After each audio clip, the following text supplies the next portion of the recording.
Hola, bienvenidos a Letras Privadas sin Cortes.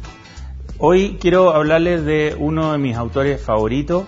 No traje una sola obra de él porque es un escritor prolífico, ninguna de ellas es su obra magna, pero todo lo que ustedes puedan leer de Joseph Roth les va a provocar un profundo placer literario, ese que se siente en la espina dorsal cuando uno asiste al arte y a la magia de las palabras, y también una idea de un mundo que ya pasó, que es el mundo del Imperio Austrohúngaro y de la vecina Rusia. Joseph Roth es un escritor que nació en Galicia, que era una provincia del Imperio Austrohúngaro, y presenció la llegada a la Primera Guerra Mundial y presenció la caída del imperio durante esa guerra. La Marcha Radetzky es el primer libro que yo leí de él, y aquí está muy bien representada esa caída, ese momento en que un orden que parecía eterno sencillamente se derrumba en cosas de semanas, y la sensación de lo que ocurre está muy bien representada en el personaje principal, que es un Fontrota. Les recomiendo, si quieren, partir por este libro, pero hay muchos otros que decididamente ustedes también van a gozar. Traje aquí como ejemplo La cripta de los capuchinos.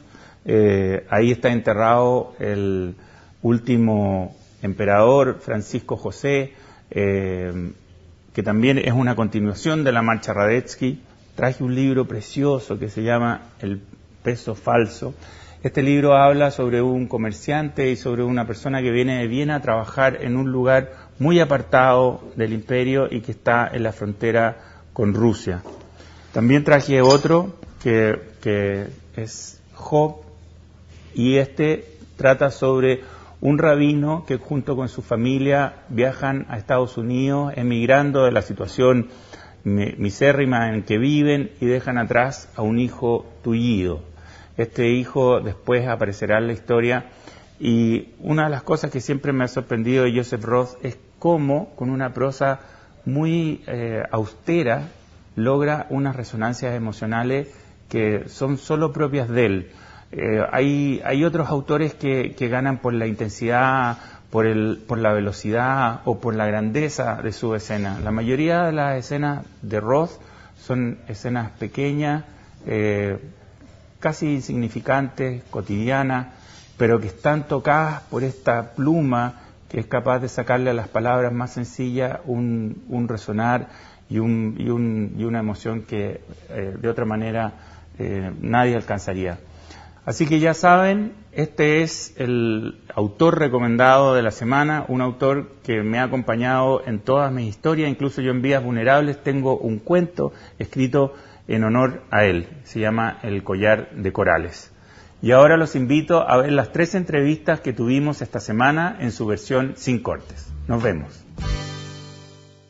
Estamos en el espacio gastronómico de Guillermo Rodríguez y me acompaña Gonzalo Massa, crítico de cine, guionista, y vamos a hablar de un libro muy ad hoc a lo que Gonzalo hace, que se llama Las guerras del cine, de un crítico literario americano, Jonathan Rosenbaum, al cual tú admiras particularmente, ¿no? Sí, Jonathan Rosenbaum es como, debe ser el mejor crítico de cine del mundo, digamos, ¿no? Es como si uno tuviera que llevarlo al extremo de la conversación y uno está entre la pared, debe ser el crítico vivo, el mejor crítico vivo en este momento en el cine. ¿Qué lo hace tan particular? Es una persona, primero es una persona que ama el cine a varios niveles y desde todas las perspectivas, que es lo que yo creo que a mí siempre cuando uno se dedica a la crítica del cine, siempre la crítica del cine es mirada como una especie de tarea de gente amarga que le cargan las buenas películas, las películas que le gustan a todo el mundo, digamos, ¿no? Es típico ese comentario o esa sensación de que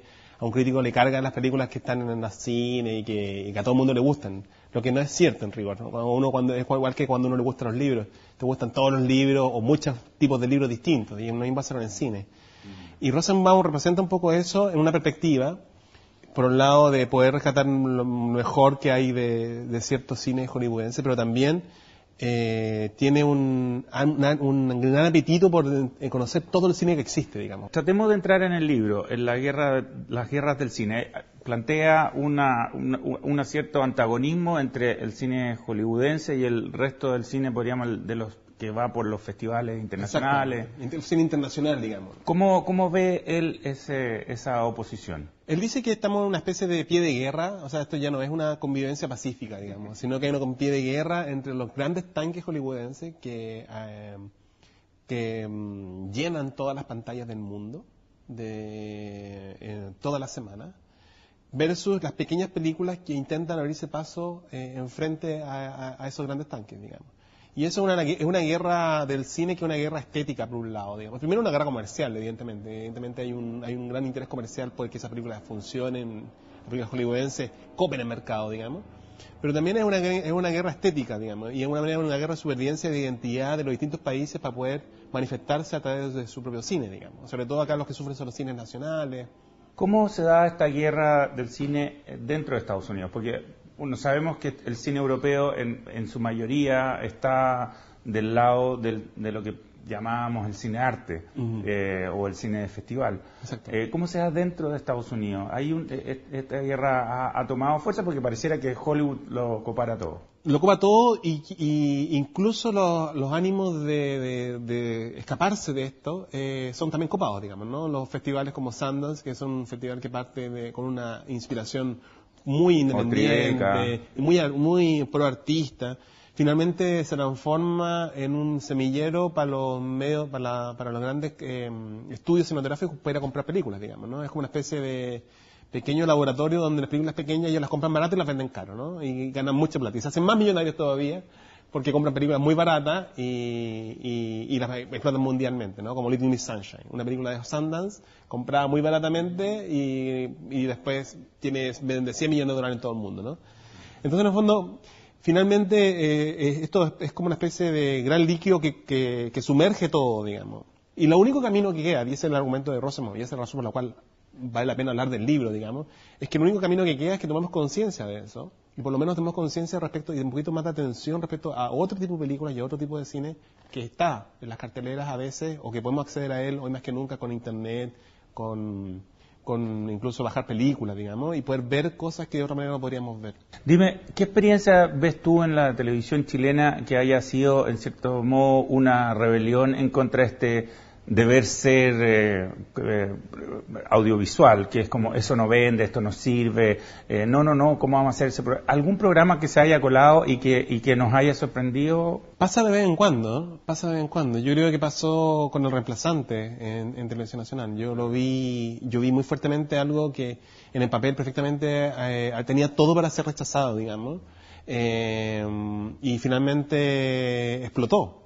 Porque de verdad explotó, digamos, o sea, en el fondo, no solo por los diálogos que generaban las personas que veían, sino además tenía buen rating, o sea, era algo que iba más allá de las ideas preconcebidas que pueden tener las personas sobre las audiencias, digamos. Claro.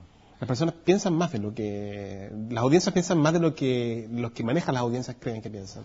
Pareciera que los que manejan a la audiencia son finalmente los que más reductores de la conciencia humana bueno, son. Y también lo dice Rosenbaum un poco, también tiene que ver con que también ellos están defendiendo su trabajo, digamos, ¿no? Y a veces la mejor manera de defender tu trabajo es irte por aquellas cosas más o menos seguras, porque si un fracaso puede ser muy caro para tu carrera como ejecutivo de Hollywood o de un canal de televisión, y por lo tanto lo único que quieres es tomar ciertas sandías escaladas para no equivocarte demasiado.